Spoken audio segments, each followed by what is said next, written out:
choice of which screen you did. I'm just going to the right.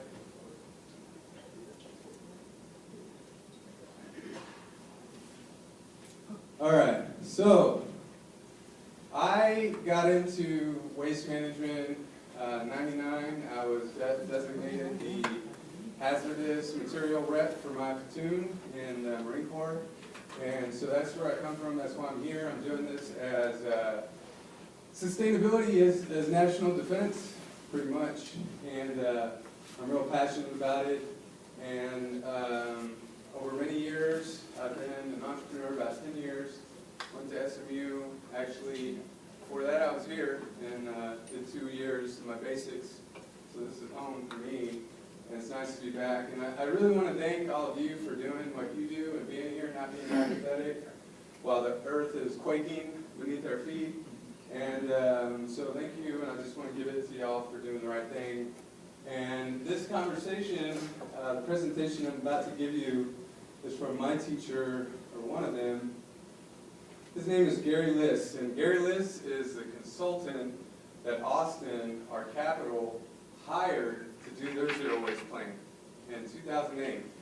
So when I started my business, which is zerowasteadvocacy.com, I went to Austin to start it, and I happened to be there in 2008 when they set the goal of zero waste, and that's what zero waste is, it's a goal.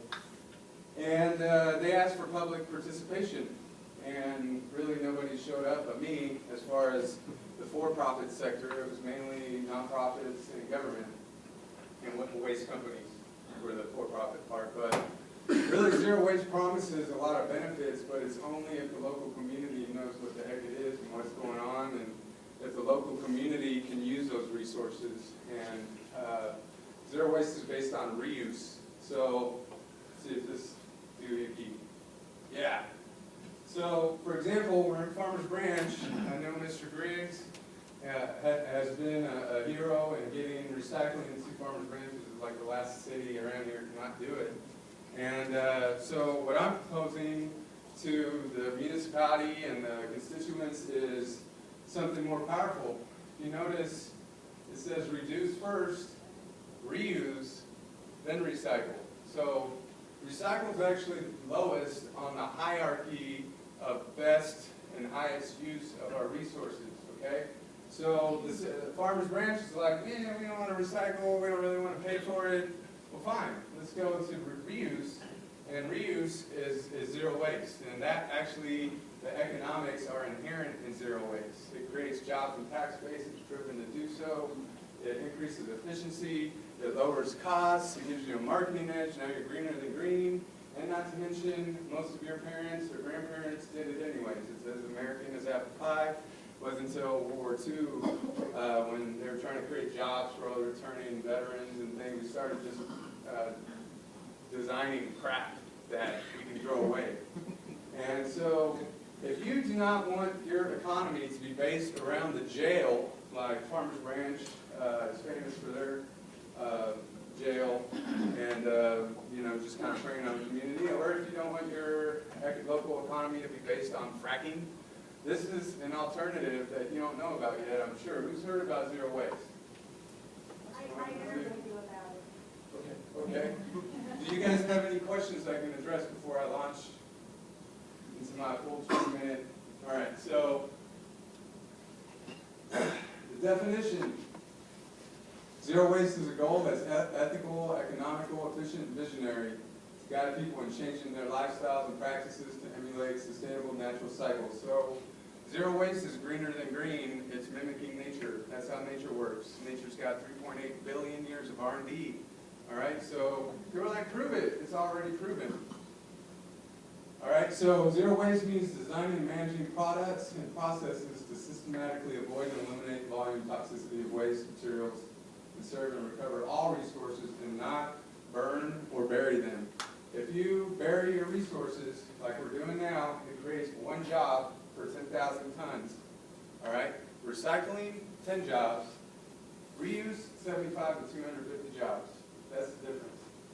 All right? So there we go. Composting, 4 jobs. Recycling, 10 jobs. So do we want to create 75 to 250 jobs, or do we want to create 1 job? I mean, those are the economics. So I can go into an economic development office or the city manager or mayor, and I can talk to economics because they're inherent.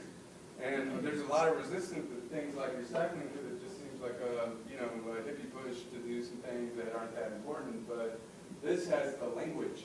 This has the language to pass actual policy that makes a huge impact. All right. So what I'm asking you is to call your city manager. All right. Everybody here, make a call and ask them to look at zero waste. All right. Because I'm already calling them. It just takes a constituent to knock it over the edge a little bit. So that's my ask, is I need your help. All right? Zero waste and global warming. Here's Wasteburg. Most of it's under the water. We don't even know, what's coming. All right? Emissions. I'm going to skip that. I'm going to skip opportunities, which they're all over the place. Is zero waste attainable? Nature is the model. And it's really not, first you set the goal, all right? And then it's like the journey, right? Yeah, it takes a long time to get there. So Austin's goal was 40 years. Zero waste 40 years. They started doing it. They're like, whoa, we can do this in 20. So they kicked it to 20. But it's zero waste or darn close is the conversation. You don't have to get there immediately. If you look here, since it does start at home, I have some items here that are from my personal family effort to manage our resources, okay? So first is the reusable bottle, all right?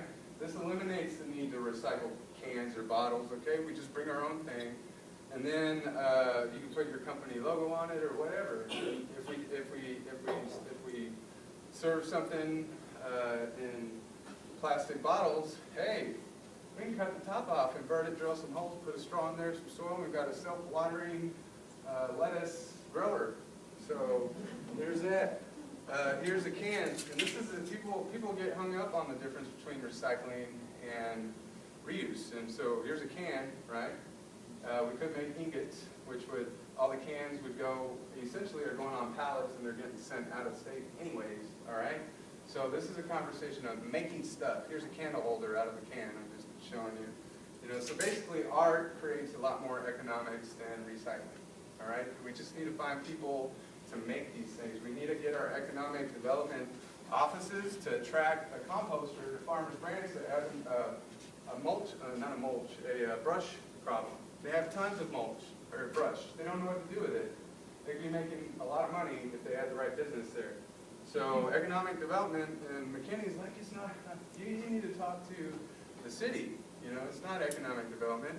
I'm like, then why did the city of Boston hire an economic development person to work inside of their waste department?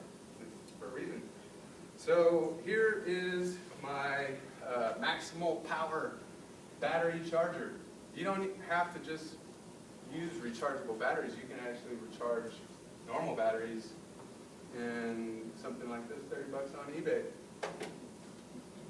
Epic, expanded polystyrene infused with cement. This is styrofoam concrete, all right?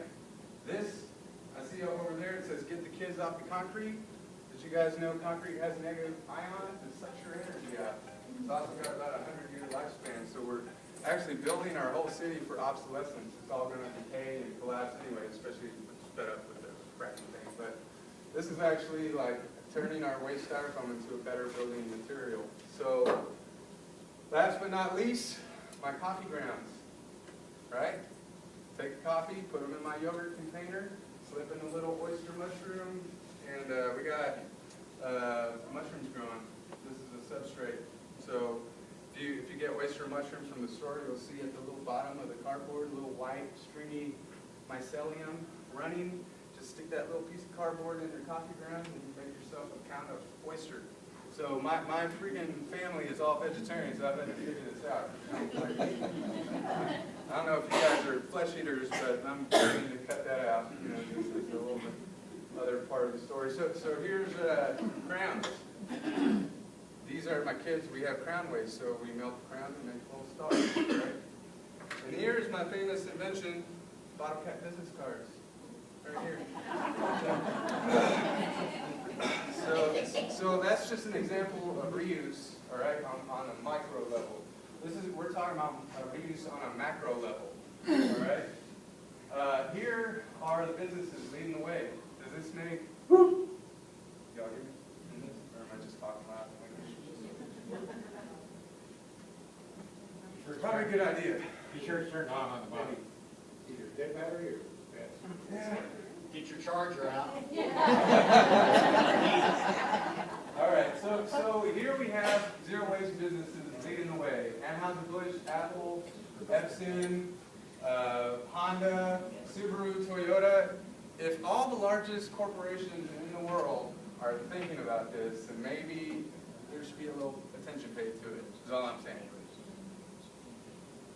Why would a business do this? It saves money, reduces liability, increases efficiency, reduces carbon emissions, gives you a marketing edge, and that's the right thing to do. So if you have a business, all you got to do is set the goal of zero waste. Now you're all of a sudden radically sustainable.